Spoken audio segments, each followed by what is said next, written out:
Praise the Lord and a blessed day po sa inyong lahat. Welcome po sa Usapang Pamilya. Sa araw pong ito, pag-aaralan po natin sa tulong at gabay ng Holy Spirit ang principles of having strong family ties amidst the pandemic. Ang title po ng ating pag-aaralan ay Vision is Prevention. Vision is Prevention. Vision indeed is a form of prevention. And a home without a vision is prone or susceptible or vulnerable to destruction. Lalo na po sa panahon natin ngayon na tayo pong lahat ay nasa gitna ng isang malupit mabangis na pandemyang ito, ang COVID-19. Kailangan po natin ng mga biblical values para lalo pa po nating patatag ang atin pong pamilya. Ang tanong ngayon po sa atin ay ito, meron ba tayong maliwanag na vision para sa pamilya natin? Patungo ba tayo talaga sa tamang direksyon sa gitna po ng tila madilim natin na sitwasyon? Kapatid, ang bawat pamilya ay kailangan merong nakaset na vision para maging guide and at the same time motivation sa sama-sama nilang pag-abot sa kanilang mga pangarap sa buhay. Ang kanilang vision din ang magbibigay katiyakan na magiging maayos ang lahat sa gitna ng mga hamon sa buhay. Ang pamilya pong merong shared vision ay magpapalakas, magpapatatag, at magpapalalim pa at magpapalapit pa sa relasyon ng kanilang pamilya. Ang tanong ngayon ay ito, bakit kailangang magkaroon tayo ng vision sa gitna ng pandemya? Ano ang kahalagahan nito? Simple lang po ang sagot dyan. Ang una ay ito, vision creates awareness. Pag meron po tayong malinaw na vision o pangitain sa ating pamilya, lalo tayong nagiging aware o maingat sa mga desisyon o hakbangin na atin pong gagawin. Ang ating decision ay makakaapekto hindi lamang po sa ating present situation, kung hindi maging sa ating future plans and decisions. Tandaan po natin itong mabuti. You are what you are today because of the decisions you made yesterday. And the decisions you make today will make you what you will be tomorrow. Ang vision ay nagsisilbi nating guide upang makaiwas po tayo sa malalaking pagkakamali at nang marating natin ang ating desired destination. Of course, alam natin na kahit papaano pong iwas ang gawin natin, may mga aberya pa rin po tayong kakaharapin. Ngunit ang magandang balita ay ito, magiging panandalian lamang po ito. Napakalaki po na maitutulong ng salita ng Diyos upang malaman ang vision niya para sa atin. Huwag tayo masyadong umasa sa karunungan o wisdom po ng tao. Dahil ang tao po ay hindi perpekto. Ang tao po nagkakamali. Ang tao po hindi katulad ng Diyos, may limitasyon. Ang Diyos ay marunong sa lahat. Siya po ay all-knowing. Kaya sa Kanya tayo umasa. Sa Kanya po tayo magtiwala.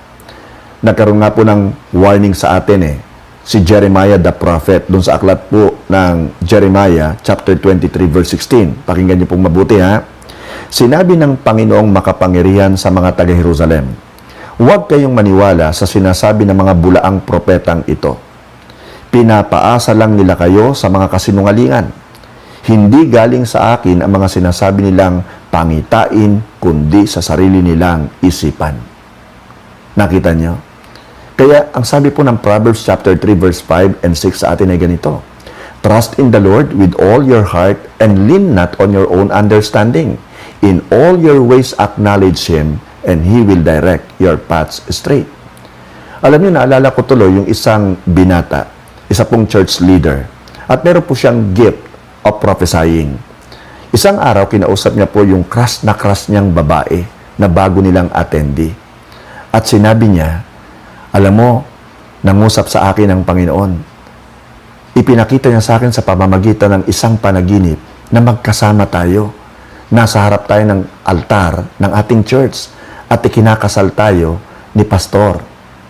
Alam niyo, hindi po totoo yun.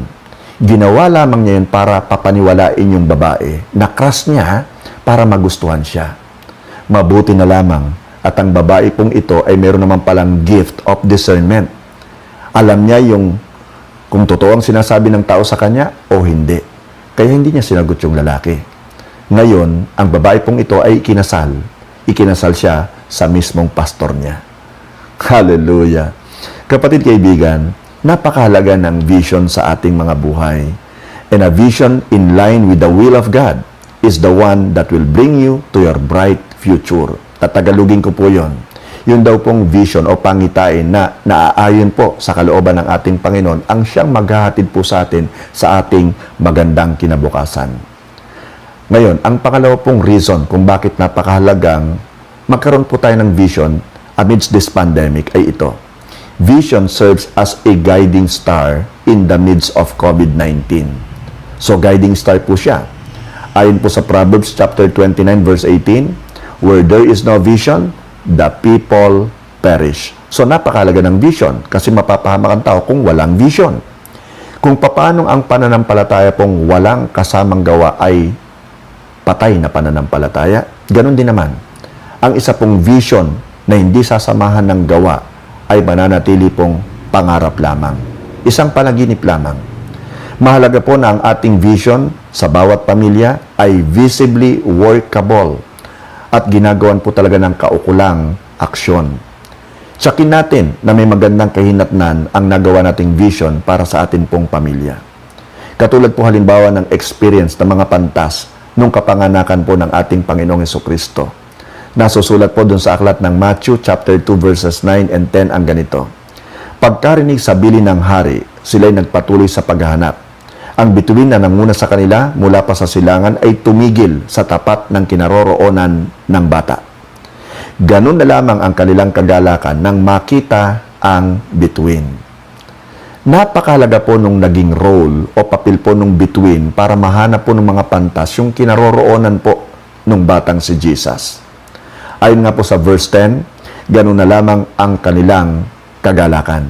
Ang ibig sabihin, kapag ang vision po natin sa ating pamilya ay consistent, in line sa vision ng ating Panginoon sa atin, siguradong ganun din ang ating magiging kagalakan. Hindi tayo mapipigilan ng pandemic na ito para ma-experience po natin yung kagalakan dahil nga po ito sa grace at saka sa favor ng ating Diyos sa atin pong mga buhay. Ang vision po natin ang magsisilbing bituin na siyang tatanglaw, magbibigay po ng liwanag sa ating mga desisyon para sa ikauunlad at ikapagtatagumpay po ng ating pamilya. Ngayon, sa mga magulang na nakikinig, tatanungin ko po kayo, paano po natin matutulungan ang ating mga anak sa konteksto ng pinag-uusapan natin? Bibigyan ko po kayo ng ilang tips. Okay? Una, ituro sa inyong mga anak na may natatanging vision ng Diyos para sa kanila. Okay? Ituro sa kanila na merong natatanging vision ng Panginoon para sa kanila. At bilang mga magulang, tandaan niyo ito, hindi lamang po tayo responsable sa pagpapalaki ng ating mga anak. Nasa best position din po tayo para tulungan po silang ma-discover ang natatanging vision ng Diyos para sa kanila. Lalo pa nga talamak po ngayon yung iba't ibang klase ng addiction na po pwedeng ikapahamak po nila at ikasira po ng kanilang kinabukasan. At wag din po nating ipilit sa ating mga anak yung kurso na kumbagay pinangarap natin nung tayo nag-aaral pa pero hindi po natupad. Halimbawa po, nung bata ka, ang pangarap mo maging doktor. Pero hindi natupad yon. Dahil nung makita mo ang misis mo ngayon, pinakasalan mo kagad. Ngayon, nagkaroon kayo ng anak. At ngayon, ipipilit mo naman sa anak nyo na siya yung magpatuloy ng pangarap mong maging doktor. Alam nyo, mabuti kung gusto ito ng ating anak. Pero pag hindi maganda ang kahihinatnan nito. Kasi gagawa sila ng isang bagay na labag sa kanilang kalooban. Gagawa sila ng isang bagay na hindi naman nila gusto. So, mahihirapan lamang po sila sa kanilang gagawing pag-aaral. Mape-pressure lamang po sila.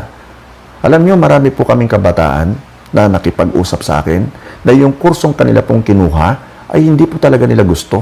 Ito ang gusto ng kanilang mga magulang para sa kanila. Dahil itong pangarap ng kanilang mga magulang nung sila'y nag-aaral pa. Pero hindi nga po natupad. Mape-pressure lamang ang bata and in the long run, hindi po sila magtatagumpay sa kursong kinuha nila. Kaya wag po nating isiksik yung gusto natin, ipilit yung gusto natin para sa kanila. Okay? Now, Hayaan natin na ma-discover po nila yung kanilang gustong karir. Suportahan na lamang po natin sila at gabayan po natin sila sa abot po ng ating makakaya. Pangalawang tip, turuan natin ang ating mga anak na ang kanilang decision ay may epekto sa kanilang vision.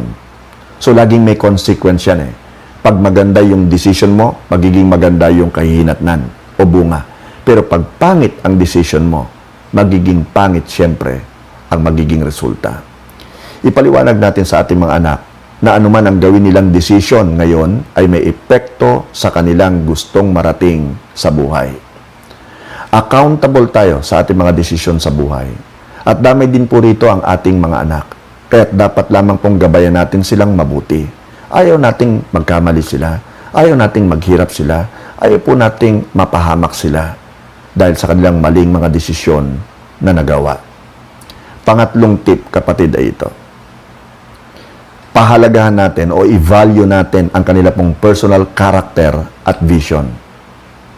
Mahalaga po ito sa bata. Bigyan po natin sila ng pagpapahalaga sa pamamagitan po ng ating affirming words. Tanging mga positive words lamang po ang sabihin natin sa kanila. Na maramdaman po nila na talagang sinusuportahan po natin sila sa kanila pong vision. I-encourage po natin sila. Purihin po natin sila sa kanilang vision sa buhay. Ipaalam po natin sa kanila na susuportahan natin sila sa abot po ng ating makakaya. Sa pagkuha ng kanila pong mga pangarap sa buhay. I-appreciate natin ang kanilang uniqueness. Ipakita po natin sa kanila na believe tayo sa kanila. Hinahanga natin sila sa kanilang pagiging unique, pagiging natatanging individual. Alam niyo, pag ginawa niyo ito, mabubus yung moral nila. Magkakaroon sila ng self-esteem at self-confidence. Malaki ang may tutulong nito sa kanila para makamit nila yung kanilang vision. Kaya always remember i-appreciate natin sila sa kanilang uniqueness. And come to think of it, sa totoo lamang, no two persons are exactly alike. Maging yung mga identical twins, magkaiba rin po sila. May pagkakaiba din. Yun na lamang pong ating thumbs Di ba yung mga thumb marks natin? Wala po itong katulad noong unang panahon pa man, sa kasalukuyan at maging sa hinarap. God has made each one of us unique. So wag po natin actually hadlangan sila sa kanilang pagiging unique. I-appreciate na lamang po natin sila. Isa pang tip ay ito. I-appreciate din natin sila sa pamamagitan ng ating physical affection or touch. Isa po sa pinaka-epektibong paraan ng pagpapakita ng pagmamahal at suporta sa mga anak ay sa pamamagitan po ng yakap at halik sa noo ng mga magulang. Nakakatulong po ito para mapanatili po yung pag-ibig, yung respeto at pagkakaisa sa isang pamilya. Now, always remember yung 2 Corinthians chapter 5 verse 17. We live by faith and not by sight. And remember this, if time builds relationships, having a clear vision and constant affirmation in the family can easily get you to your desired destination. And all of this, of course, by faith and by the grace of God. Amen. Tayo po yung manalangin. Ama naming Diyos na buhay at makapangyarihan sa lahat, lubos po kaming nagpapasalamat sa inyong banal na spirito na siya pong nagturo sa amin tungkol sa principles of having strong family ties amidst the pandemic. Dahil po dito ay magiging aware at maingat po kaming lahat sa amin pong decision bilang mga magulang at makaiwas po kami sa malaking pagkakamali. Salamat din po ng marami dahil sa ang vision namin para sa aming pamilya ay magsisilbing gabay tungo sa aming desired destination.